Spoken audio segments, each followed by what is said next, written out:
그동안 여러분과 함께 로마서를 강의했습니다. 로마서. 이제 로마서 뒤에 있는 고린도 전후서 이렇게 강의하려고 합니다.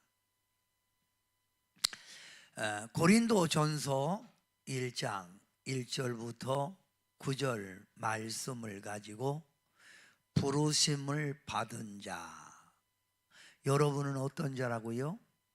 부르심을 받은 자예요. 부르심을 받은 자. 그런 말씀을 마음에 간직하고 하나님의 말씀 제가 한 절 봉독하면 여러분이 또 한 절 합니다. 하나님의 뜻을 따라 그리스도 예수의 사도로 부르심을 받은 바울과 형제 소수대네는 고린도에 있는 하나님의 교회 곧 그리스도 예수 안에서 거룩하여지고 성도라 부르심을 받은 자들과 또 각처에서 우리의 주 곧 그들과 우리의 주 대신 예수 그리스도의 이름을 부르는 모든 자들에게 하나님 우리 아버지와 주 예수 그리스도로부터 은혜와 평강이 있기를 원하노라. 그리스도 예수 안에서 너희에게 주신 하나님의 은혜로 말미암아 내가 너희를 위하여 항상 하나님께 감사하노니 이는 너희가 그 안에서 모든 일 곧 언병과 모든 지식의 풍족함으로 그리스도의 증거가 너희 중에 견고하게 되어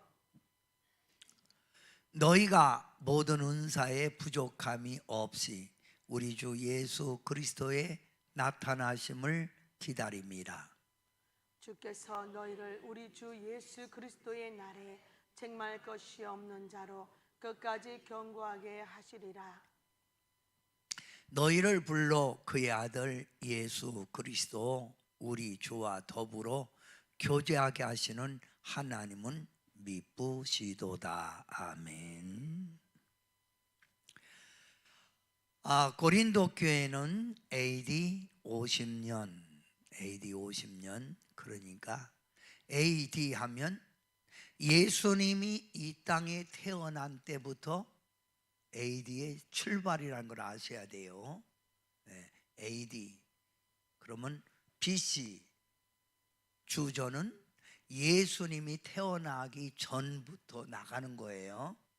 그러니까 예수님이 태어나신 후 50년경 사도 바울이 제2차 전도 여행 중에 직접 개척한 교회가 고린도 교회예요.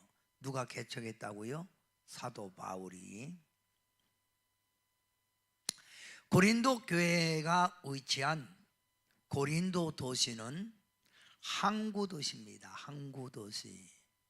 그리고 그 당시 아시아 일대를 장악한 로마 제국 내에서도 매우 번창한 도시였어요. 어디가? 고린도 지역이. 그래서 각종 문화와 물질 문명의 발전을 이루었고 특히 로마 세속 문화가 왕성하게 들어와서 철학적, 종교적, 황제 숭배, 또 로마 군인이나 로마의 행정 관료들이 숭배하는 여러 신이 들어와서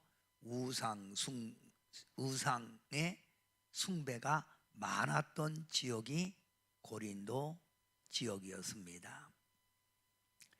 이 고린도 지역은 항구 도시라고 그랬지요. 그래서 항구 도시는 상업이 활발하게 이루어졌기 때문에 돈이 많이 돌지요. 그러니까 이 고린도 지역에는 특히 성도덕이 아주 굉장히 문란했어요. 그래서 사람들이 말하기를 이렇게 성도도로 타락된 사람은 저거 고린도 사람들 아니요? 이렇게 말할 정도로 성적 타락이 심했던 곳이다. 또 이들이 상업도시이기 때문에 이해타산적으로 사람들과의 관계를 이뤘어요. 그러니까 이득을 남겨야지 않아요. 상업도시니까. 그러니까 서로가 타산적, 이해타산, 그러니까 더 남겨야 되고 손해보지 않으려고 하고 그랬던 지역이라 이거예요. 이런 고린도 지역에 사도 바울이 1년 6개월 머물면서 고린도 교회를 세웠어요. 그런데 아주 고린도 지역이 너무나 복음을 잘 받아들인 거예요. 1년 6개월 만에 고린도 교회가 상당히 부흥됐어요. 이제 부흥됐으니까 사도 바울이 고린도 지역을 떠나 복음을 더 전하기 위하여 이제 다른 데로 가지요. 다른 데로 가는 거예요. 그래서 다른 데 가서 복음을 전할 때 자, 고린도 지역에는 항구도시, 상업도시, 문명이 발전됐다고 그랬지요. 그래서 혼합주의, 성적문란, 무절제한 생활, 타산적인 인간관계로 인하여 사도 바울이 떠나자 교회 안에 파당이 일어난 거예요. 분쟁이 일어난 거예요. 그래서 이런 분열이 일어나고 상업도시이기 때문에 서로 돈을 빌려갔으면 왜 너 내 돈 안 갚어? 그리고 소송 문제로 성도들 간의 갈등이 아주 극심했던 지역이 고린도 지역이에요. 이런 고린도 교회의 소식을 사도 바울이 들은 거예요. 어디 있을 때? 에베소 지역에 있을 때, 에베소 지역에 있을 때 에베소에서 들은 거예요. 그리고 이런 문제들 하나하나를 그들에게 답하기 위하여 쓴 게 고린도 전후서예요. 전후서. 이런 문제를 하나하나 답하기 위하여. 성경에 나와 있는 교회 가운데 가장 말썽이 많고 복잡한 교회가 고린도 교회였어요. 이런 고린도 교회를 향하여 사도 바울은 잘못된 타락성을 바로잡기 위하여 깨달으라, 바로 믿으라, 바로 배우라, 이 세 가지를 말하고 있는 거예요. 따라합시다. 깨달으라, 바로 믿으라, 바로 배우라. 쉽게 말하면 교회에 이런 여러 가지 문제가 야기된 것은 깨닫지 못하기에 성도라는 진리를 바로 믿지 않기 때문에, 바로 배우지 않았기 때문에 이런 문제가 야기된 거예요. 그죠? 그러니까 사도 바울이 고린도 전서 후서를 쓰면서 깨달으라, 바로 믿으라, 바로 배우라, 이렇게 말을 하는 거예요. 제가 말했습니다. 고린도 지역에는 각종 신을 섬기는 우상이 많았다고요. 그러면 우리나라 이웃의 일본이 몇 가지 신을 섬긴댔죠? 8만 신입니다. 8만 신. 엄청난 거죠. 8만 신. 네. 근데 여러분 앞으로 나오겠지만 아테네 지역도 엄청난, 그들이 철학적이고 지식적인데 엄청난 신을 많이 섬기고 있는 거예요. 그래서 빌립보 교회 지역을 다니면서 복음을 전했던 사도 바울이 아테네에 가서 잠깐 복음을 전하려고 가서 보니까 얼마나 많은 신이 있는지, 신들이 너무 많은 거예요. 근데 그런 신 가운데 이름이 하나 있는데 우리가 빼놓고 섬기는 신. 그래서 이 신이 누구냐? 그러니까 우리가 빼놓은 신. 그 정도로 아테네 사람들이 많은 신을 믿고 있었던 거예요. 그러니까 고린도 지역도 항구 도시이기 때문에 많은 사람들이 오다 보다니까 각종 신을, 자기들의 믿는 신을 데리고 들어왔다 이거예요. 우리나라도 신 많지요. 그죠? 우리나라도 뭐 엄청나게 불교, 기독교, 천주교 외에도 뭐 똥똑한 귀신 뭐 여러 가지 일이 있잖아요. 예. 자, 왜 이렇게 많은 신이 존재할까요? 왜 많은 신이 존재할까요? 그건 바로 공포심 때문이에요. 공포심. 즉 내가 죄를 짓는데 무슨 일이 생길 것 같거든. 사람이 양심이 있으니까. 그러니까 이런 두려움 때문에, 인간의 연약한 심리 때문에 죄 받을 걸 막겠다는 막연한 생각 때문에 신을 섬기는 거예요. 그 옛날에는 어디 갔다 오면은 이렇게 뭐 이렇게 아궁지 보고 뭐 빗자루 쓸면 소금 뿌리면서 이렇게 쓸어내렸잖아요. 또 오래된 변속관 이렇게 그 지붕 태워서 먹이기도 했잖아요. 이게 뭐예요? 막연한 두려움 때문에. 이 말은 쉽게 말하면 고린도 지역에 그만큼 죄악이 많았다는 거예요. 그러니까 사람들이 뭔가 믿으려고 하는 거예요. 뭔가 믿으려고. 저 성도 여러분, 우리나라도 문 앞에 바짝 마른 명태 걸어놓고 또 돼지 머리 삶아 바치고 절을 합니다.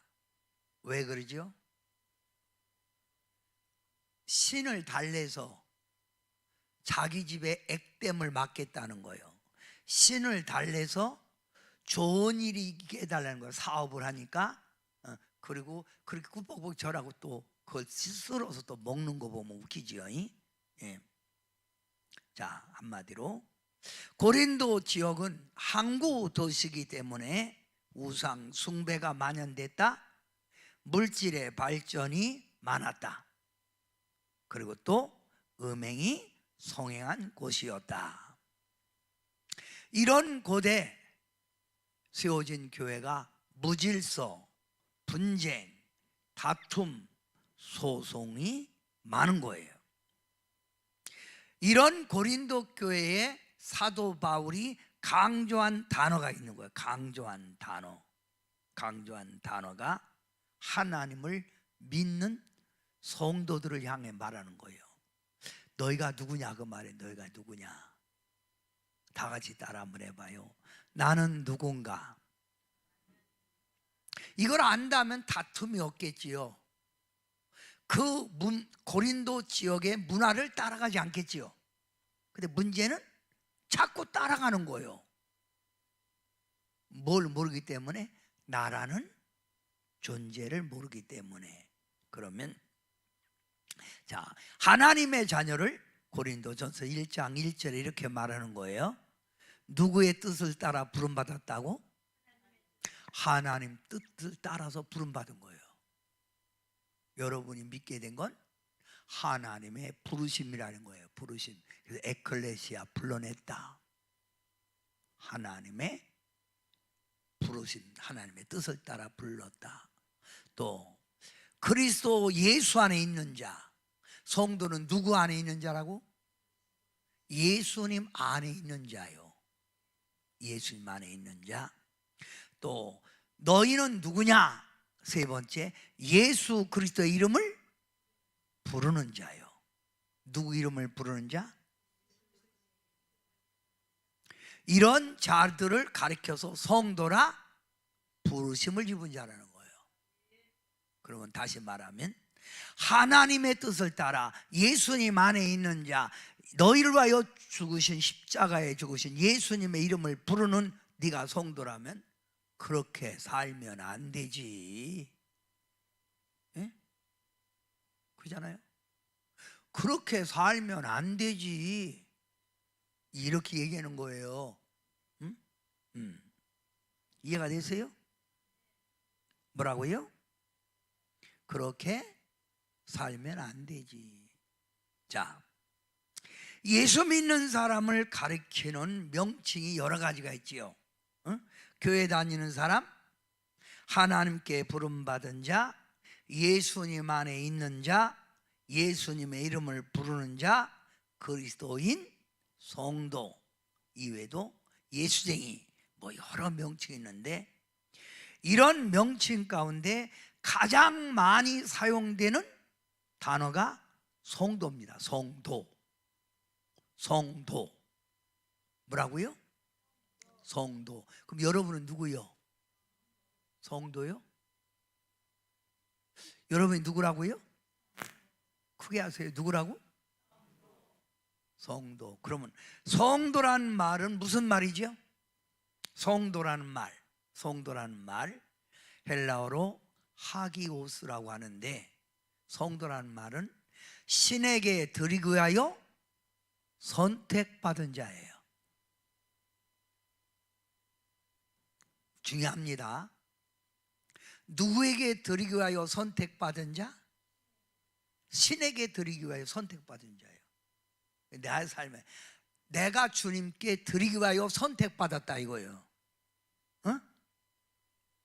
이게 중요한 얘기예요. 그 구별된 무리 그러는데 거룩할 성자다가 무리도자. 예, 그러니까 거룩한 성도. 누구에게 드리기 위하여? 어떤 신? 하나님께 드리기 위하여 선택받은 자예요. 그럼 하나님께 드리기 위하여 선택받은 자 여러분은 삶이 달라야지요. 말하는 것도 달라야지요. 그래 안 그래요? 근데 안 다른 게 문제예요.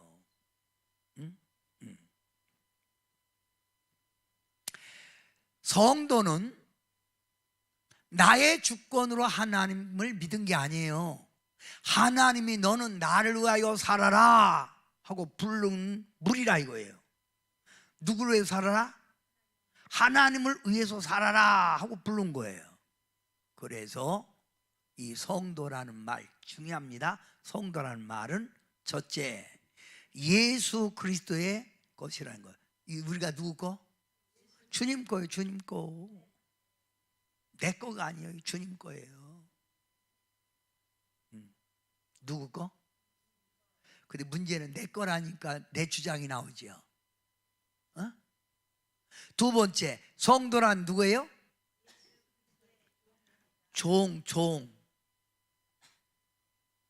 주인이 있어요. 주인. 나는 종이요. 종. 이게 성도예요. 종. 나는 예수님 거. 나는 누구 종? 누구 종? 예수님의 종. 또 성도란 세 번째, 하나님께 드리기 위하여 부름받은 성도는 세 번째 무슨 뜻이라고요?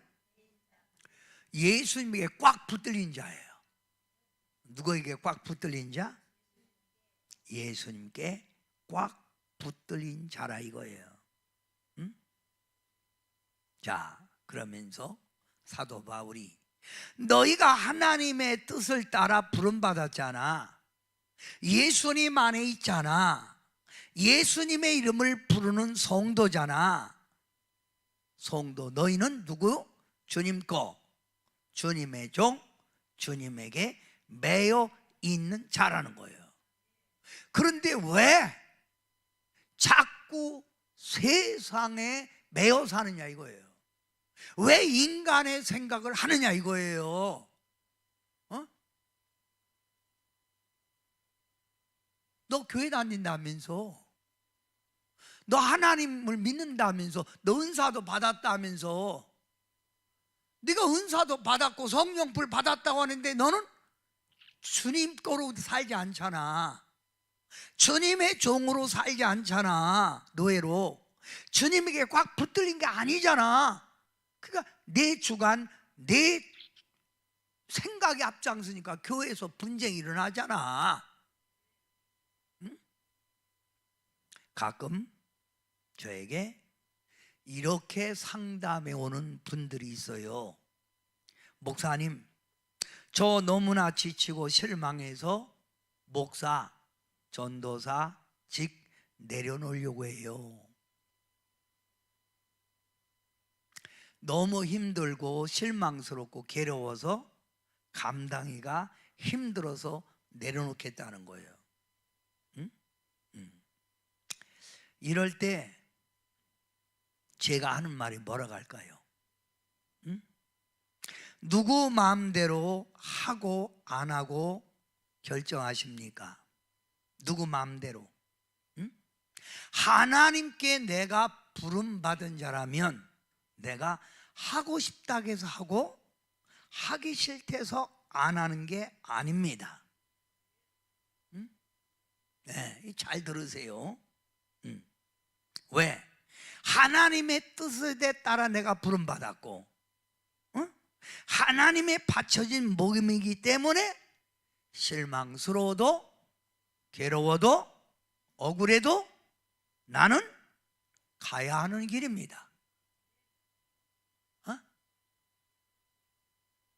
이해가 되셨어요? 그런 의식이 없이 직분 받았으니까 그런 얘기를 하는 거예요.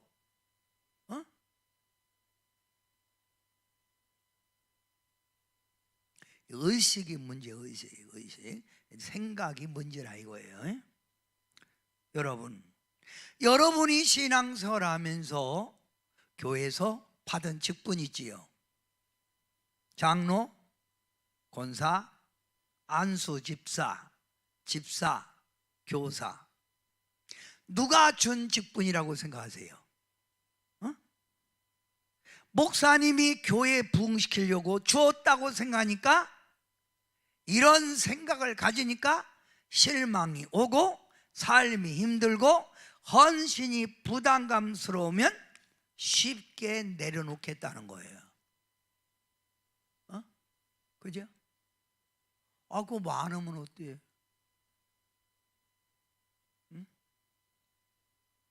하나님께서 나를 인정해 주셔서 주었다는 직분이라면 그 직분에 감사하고 그 직분에 모범적인 본을 보이고 나아가야 후배들이 본을 받잖아요. 건트하면 교회 안 오고.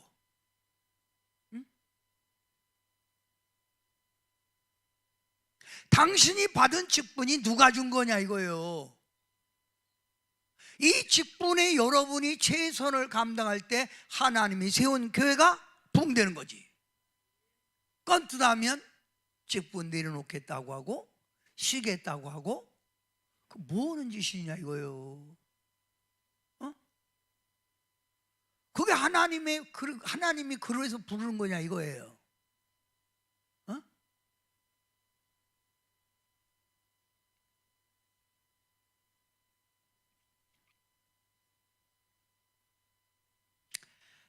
하나님께 내가 바쳐진 존재라는 걸 잊어버리고 있는 거예요.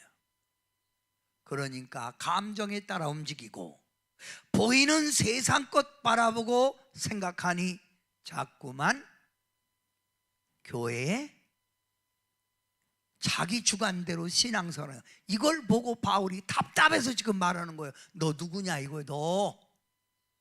너 누구요? 성도요. 하나님께 부름받은 자, 주님 거라고, 주님의 종이라고, 주님께 매여 있는 자라는 거예요.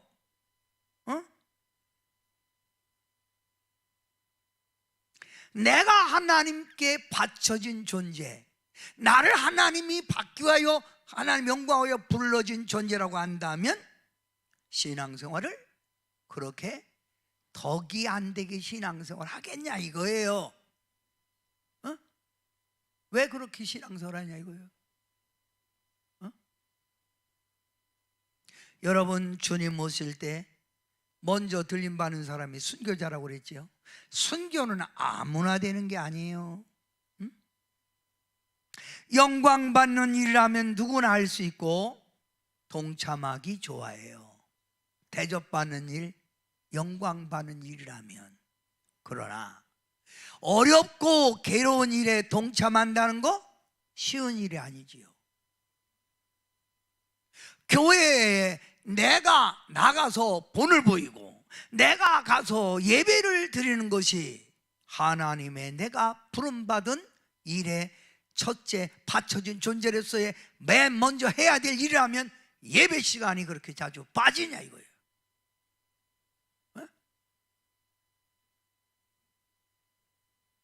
의식이 잘못된 거예요.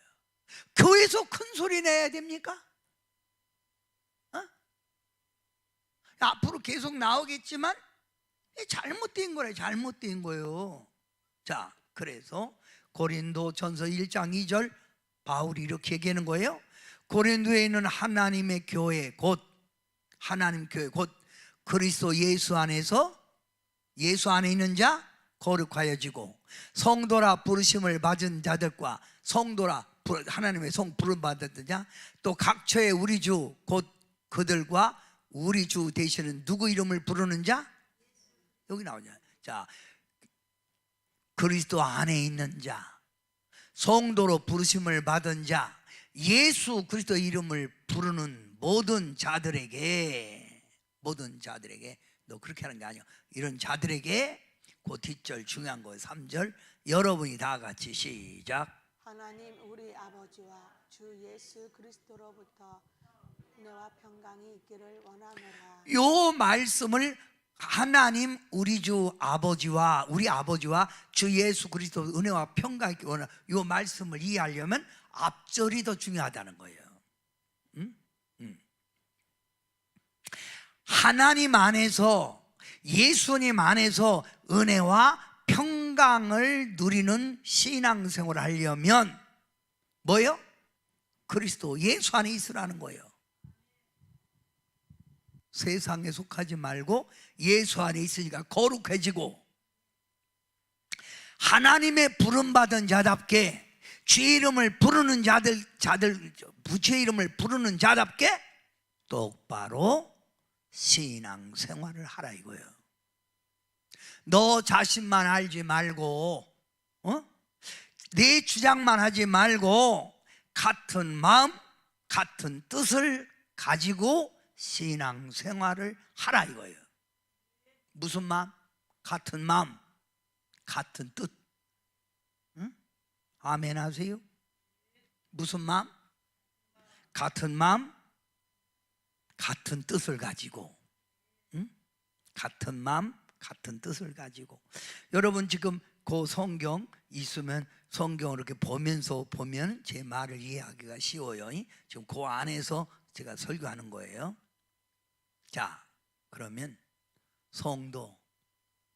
성도는 하나님께 부름 받은 자라고 그랬죠. 하나님께 드려진 존재. 여러분 농사는 농부가 왜 농사 짓지요? 땅을 갈아 옥토 만들고 씨앗을 뿌려 싹이 나게 하고 잘 거두는 힘든 수고를 하는데 꽃을 보기 위해서입니까? 열매를 거두기 위해서입니까? 열매? 확실해요? 그러면 하나님께서 죄악 가운데 있는 여러분을 하나님의 부름받은 성도로 부른 건 허울 좋은 명칭, 직분, 그거 교회 다닌다는 그게 아니라 뭘 보기 위해서예요? 열매지요. 그러면 반드시 하나님의 부름받은 성도는 내 자신이 맺어야 될 열매가 있고 성령의 열매가 있는 거예요. 뭐 누가 맺어야 될 열매가 있다고요? 나 자신. 그래서 개인적으로 나 자신에 맺는 열매를 뭐라고 했어요? 빛의 열매예요. 빛의 열매. 자, 빛의 열매는 다 같이 시작. 착함, 의로움, 진실함. 이게 빛의 열매라는 거예요. 내 자신이 착해야 돼. 교회 다니면서 의로워야 돼. 더러운 게 아니라 의로워야 돼. 그 다음 뭐라고요? 진실해야 돼. 이게 성도예요. 이걸 주님이 보시려고 부른 거예요. 이게 주님께 영광이에요. 그리고 여러분이 두 번째 성령을 받았으면 성령의 열매를 보여줘야 되는데 9가지 열매지요? 무슨 열매? 시작. 사랑, 희락, 화평, 오래 참음, 자비, 양성, 충성, 온유, 절제. 이거 하나하나 설명을 하기는 힘이 들고 이런 열매를 맺어야 돼요. 이런 열매를 맺을 때 성도로서 하나님 우리 아버지와 주 예수 그리스도부터 뭐가 있다고요? 은혜와 평강이 있는 거예요. 그런데 깐뚜담은 제 주장 내세우고 피곤하다고 그러고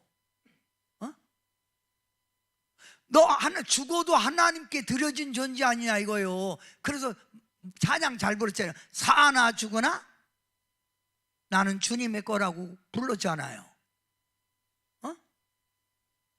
안 불렀어요? 불렀잖아요. 사나 죽으나 나는 주님의 거라고. 사나 죽으나 어떻게 하라고요?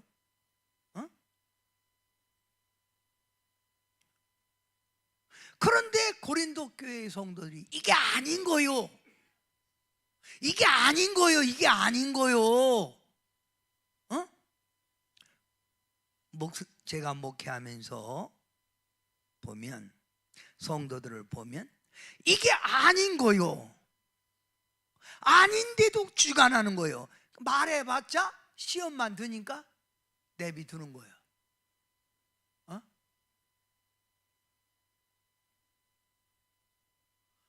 말해봤자 더 상처받을 거니까 나라는 존재를 내려놓고 주님의 영광을 위해 부름받은 자라는 걸 알으면 이런 말씀이 은혜가 되고 깨달음이 되고 바로 배워서 열매를 맺는데 아닌 거예요.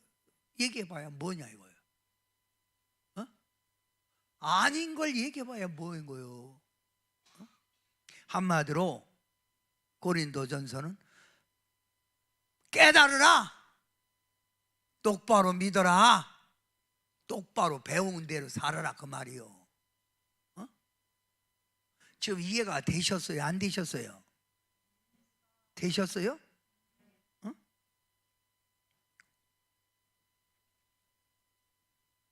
지식이 있고 언변 말도 잘하고 돈이 있다고 하고 은사도 받았다고 하는데 주님 앞에 뭐가 없어요?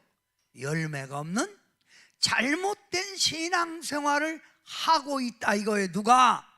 고린도 교인들이. 누가?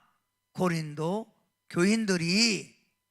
그래서 사도 바울이 예수님이 나타날 때 너 어떻게 할 거냐? 야, 그 묻는 거예요.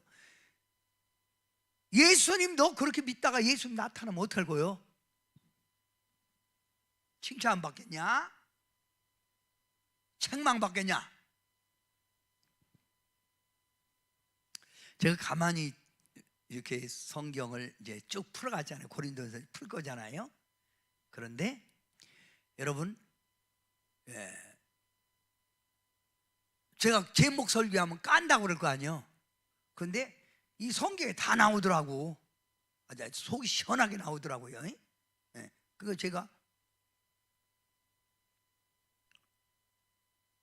고린도 교인들에게 너 지식이 있다며, 말도 잘해, 돈도 있어, 은사도 받아서 좋은 문명 속에 살아가.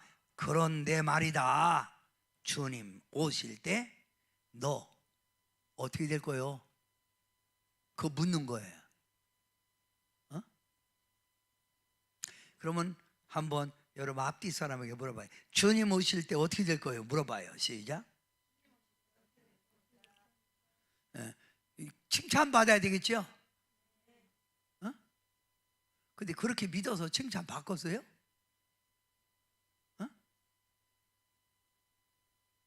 승현이는 칭찬 받을게요. 요즘 정신 차려서. 그러죠? 자, 그래서 여기 나오는 거예요. 여기 나오는 거예요. 뭐라고 나와? 우리 주 예수 그리스도의 나타나심을, 예수 오심을 기다리라는 거예요. 성탄에 오신 주님이 반드시 오십니다. 주께서 너희를 우리 주 예수 그리스도의 날에 책망할 것이 없는 자로 끝까지 견고하게 하시리라.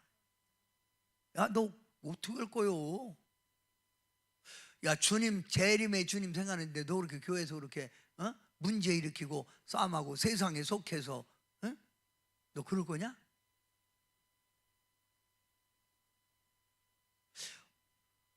오늘 유튜브로 예배드리는 여러분에게 질문합니다.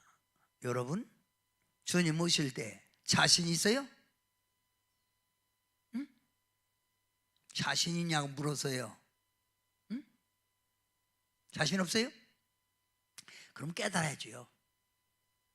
똑바로 믿어야죠. 응? 사도 바울이 앞으로 계속 나오는 말 가운데 너희가 이같이 배우지 않았잖아. 너 이렇게 안 배웠잖아. 너희들 누가 그렇게 가르쳤어? 이해가 되셨어요? 자, 나 이제 주님의 새 생명 얻은 몸. 우리는 1절 2절만 합니다. 주님 안에 어떤 자라고요? 새 생명 얻었잖아요. 주님 보시죠. 그래서 제가 이번 성탄절 설교 이런 얘기했죠. 자, 우리 유병희 권사님은 예수님 만난 지 몇 년 되셨다고요? 40년? 30? 30 몇 년? 그러면 예수님이 30 몇 년 동안 여기서 사셨으면 그만큼 성숙해야 되죠. 나이 값을 해야죠. 그죠? 예수님이 이 안에. 그런데 어린 예수님이 계속 계셔. 기쁘다고 오셨네, 아기. 예수님이 평생 그 속에 아기요? 내가 새 생명 얻은 자답게 새 생명 얻은 열매가 있어야 된다는 얘기예요. 열매. 성숙함이 있어야 되잖아요. 이해가 되셨어요? 지금 사도 바울이 고린도 교회에 그걸 강조하는 거예요. 지금 본문 흐름에 대해서 지금 설교하는데 여러분 이해가 되고 있습니까? 여기서부터 이제 계속 이제 쭉 나오는 거예요. 이제 근데 그 얼마나 바울이 답답하겠어요. 내가 그렇게 안 가르쳤잖아. 응?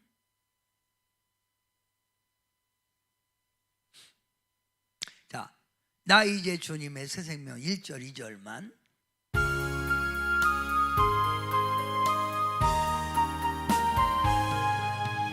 나 이제 주님의 새 생명 얻은 몸 옛것은 지나고 새 사람이로다.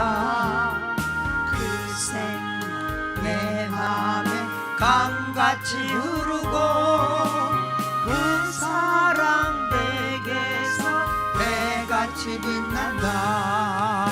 영생을 누리며 주 안에 살리라. 오늘도 내일도 주 함께 살리라. 주 안에 감추인 새 생명 얻으니 이전에 줬던 것 이제는 갚았다. 하늘의 은혜와 평화를 맛보니 찬송과 기도로 주 함께 살리라. 영생을 누리며 주 안에 살리라. 오늘도 내일도 주 함께 살리라. 자, 여기 있는 우리 성도님들은 예수님 안에서 새 생명 얻은 성도입니다. 성도. 하나님께 드려진 존재의 성도. 그러면 예수님이 이렇게 하나님의 부름받은 성도를 가리켜서 빛의 열매, 성령의 열매 맺으라, 이걸 요약해서 한 단어로 묶어서 말씀하셨어요. 주님이 제자들에게 산상수훈 천국의 복음을 쫙 말한 다음에 너희는 세상에 뭐라고요? 너희는 세상의 소금이니, 너희는 세상의 소금이니 만일 그 맛을 잃으면 무엇으로 짜게 하리요? 후에는 아무 쓸데없어 다만 밖에 버려져 사람에게 밟힐 뿐이니라. 또 그 뒤에 말했죠. 너희는 또 뭐라고요? 세상의 빛이라. 여봐요. 그럼 고린도 교회가 부패됐다고 봅시다. 부패됐으면 고린도 교회 성도 한 사람이라도 내가 부패된 곳에 소금이 된다면 부패한 교회가 부패될까요? 살아날까요? 소금이 된다면 살아나겠지요. 같이 썩어져 가니까 더 냄새나는 거 아닙니까? 맞죠? 그러면 이 세상이 이렇게 점점 더 타락되고 어두워져 갈 때 나만이라도 주님의 선택받은 자녀로서 소금이 되고 빛이 된다면, 빛은 어디예요? 빛은 산 위에 있는 동네가 환히 비치니까, 햇빛이 비치니까 환하잖아요. 등을 켜놓으면 환하죠? 누가 등 켜놓고, 여러분 등을 켜놓고 말이 뭐 옛날에 이렇게 쌀 이렇게 담는 말, 그 말 불을 켜놓고 말을 덮어놓는 사람 있을까요? 없을까요? 있어요? 없어요? 없지요. 또 불은 높은 데 놔야 환하지 밑에다 놓으면 환할까요? 어둘까요? 그런 사람이 어디 있냐 이거요. 그러면 어두울수록 너는 세상에 뭐가 되라?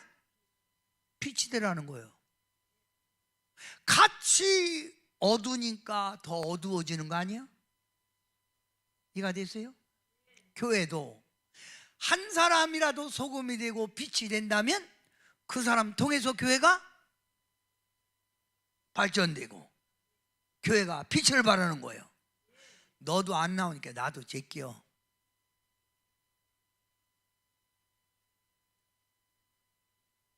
조금만 눈 오면 제껴. 그럼 다른 사람도 제껴. 다 제껴? 이게 말이 안 되잖아요. 이해가 돼요? 자, 주님이 여러분 보고 뭐라고 했어? 뭐가 되라? 세상에 빛만 돼요? 소금이 되라? 빛이 되라. 그러면서 16절 아주 중요한 내용이에요. 다 같이 시작. 이같이 너희 빛이 사람 앞에 비치게 하여 그들로 너희 착한 행실을 보고 하늘에 계신 너희 아버지께 영광을 돌리게 하여. 이와 같이 너의 빛이 사람 앞에 비추게 하여 그들로 너의 착한 행실을 보고 하늘에 계신 너희 아버지께 영광을 돌리라는 거예요. 그런데 이게 아니고 자꾸만 너 때문이야. 서로가 네가 문제요 하고 자꾸만 분쟁하고, 자꾸만 썩어져가는 고린도 지역에 자꾸만 타락돼 가고, 이렇게 하니까 교회가 어떻게 돼요? 한마디로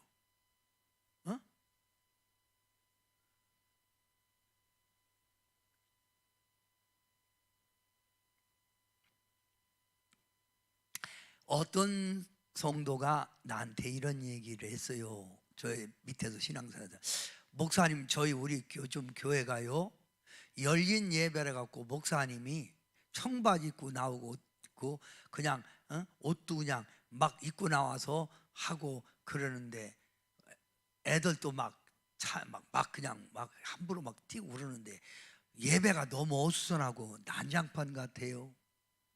목사님 이게 예배 이런 거 맞아요? 제가 그랬습니다.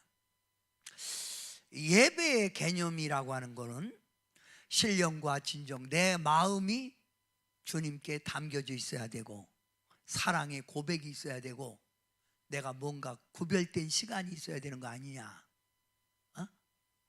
물론 옷을 그렇게 입는 데서 지금 아니지만 그래도 옷을 좀 정갈하게 입고 예배 분위기에 맞춰서 바로 드려야 그게 바로 신령과 진정의 예배가 아니냐. 요즘은 사람들이 너무 구별이 없어요. 사도 바울이 얘기하는 거예요. 고린도 교회 성도들아, 너 세상 사람과 다르잖아. 너의 착한 행실을 보고 하늘에 계신 아버지께 부름받은 너를 불러주신 아버지께 영광 돌려야 되는 거 아니요? 이 얘기를 하고 있는 거예요. 아멘.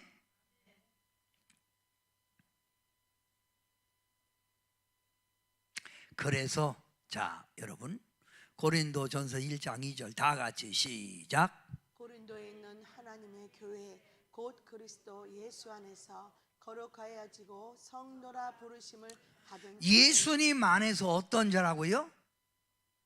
어떤 자? 예수님 안에서 거룩한 자예요. 성도 여러분은 세상에서 뭐라고요? 구별된 자예요. 교회 다닌다면서 교회는 나오고 백화점에 나가면 세상 사람과 똑같이 말하고 똑같이 행동하고. 제가 이번에 우리 사모 이렇게 와서 이렇게 몇 년 동안 있다가 이번 말로 나가잖아요. 근데 제가 전화했어요. 소장님하고 그 허차장한테 마지막 가면서 내가 금요일 날 점심에 밥을 사드리고 싶다. 밥을 같이 먹으면서 그동안 여기서 잘못된 기억이 있으면 다 떨어버리고 이렇게 좋은 이미지만 갖고 나갑시다. 이렇게 서로 얘기를 하려고. 그래서 이 성도 이분들에게, 사무실 직원들에게 혹시 이렇게 내가 주장하다 보니까 그들 섭섭한 것도 있을 거 아니야. 그래서 이불도 한 채씩 다 선물했어요. 성탄절에.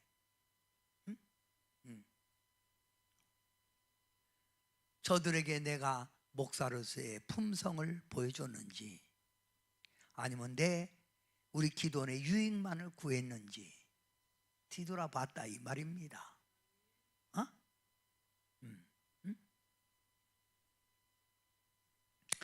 예수 그리스도 안에 있는 사람은 뭐라고요?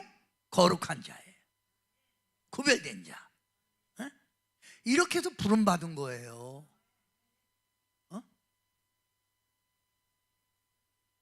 이전 고린도 전서에 나오겠지요. 어떤 사람에게는 사망이 이르는 냄새, 어떤 사람에게는 생명이 이르는 냄새. 이 말이 뭐예요? 주님이 이렇게 냄새를 맡아보니까 너무 향기가 좋아. 생명이 이르는 냄새라 이거예요. 예수 믿는 자로서 내가 부름받은 자로서 내 향기를 풍기는구나 하고 주님이 기뻐하시겠지요. 이해돼요? 그런데 자꾸 썩은 냄새, 그러니까 쉽게 말하면 너 썩은 냄새 풍기는 자가 되지 말라. 이게 말한 게 고린도 전서예요. 이해가 되셨습니까? 자, 그러면 이제 결론을 내려봅니다. 자, 예수님 안에서 은혜와 평강이 있는 자는 그냥 교회만 다니는 게 아닙니다. 예수님 안에서 거룩하여지고 예수님의 향기, 이 부름받은 자로서의 삶을 살 때 뭐라고요? 은혜와 평강이 있다는 거예요.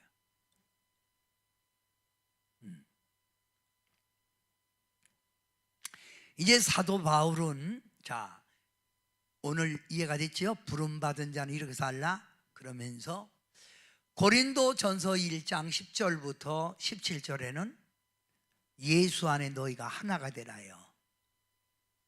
누구 피로 구원받았니? 너희가. 응?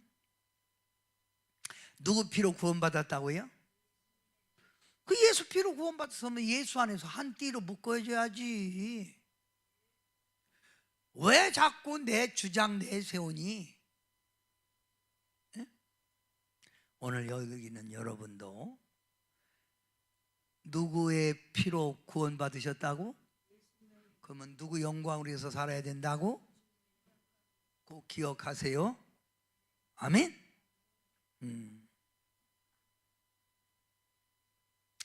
자, 이제 다시 한번 여러분 말합니다. 성도는 누구 거? 내 거?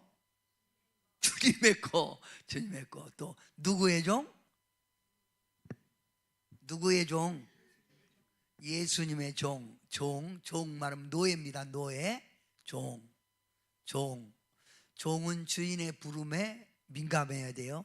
누구에게 매여 사는 자? 예수님에게 매여 있는 자. 이렇게 살 때 내 삶 속에 소금과 빛의 삶이 나타나는 거예요. 아멘.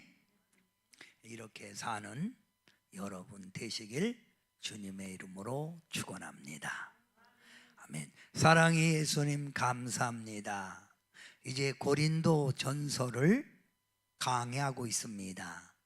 우리 성도님들이 말씀에 비추어 나는 어떤 자인가 뒤돌아보게 하셔서 하나님 말씀으로 바로 붙들려 주님의 부르심에 합당한 자로 우뚝 서게 하옵소서. 예수님의 이름으로 간절히 기도하옵나이다. 아멘. 부름받아 나선 이 몸 찬양 부르면서